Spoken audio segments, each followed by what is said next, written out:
সাম্প্রতিক সময়ে বাংলাদেশের ফুটবল অঙ্গন কাঁপছে এক অনাকাঙ্ক্ষিত খবরে।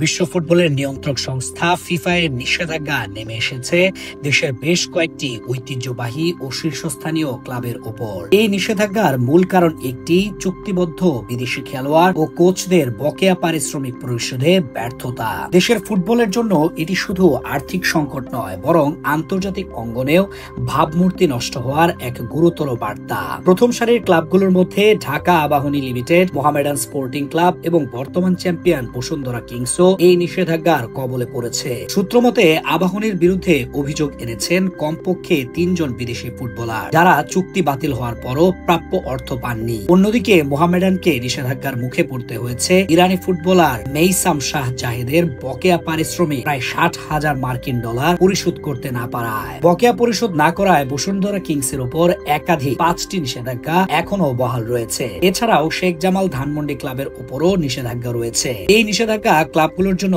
তাৎক্ষণিক বিপর্যয় ডেকে এনেছে। বকেয়া পরিশোধ না করা পর্যন্ত ক্লাবগুলো নতুন কোনো খেলোয়াড় নিবন্ধন বা দল বদলের প্রক্রিয়ায় অংশ নিতে পারবে না, যার ফলে আসন্ন মৌসুমের জন্য দল গঠন কঠিন হয়ে পড়েছে। যদিও ফকিরারপুলের ইয়ংম্যানস ক্লাব দ্রুত অর্থ পরিশোধ করে নিষেধাজ্ঞা তুলে নিয়েছে, কিন্তু অন্য বড় ক্লাবগুলোর ক্ষেত্রে এই সংকট সহজে কাটছে না।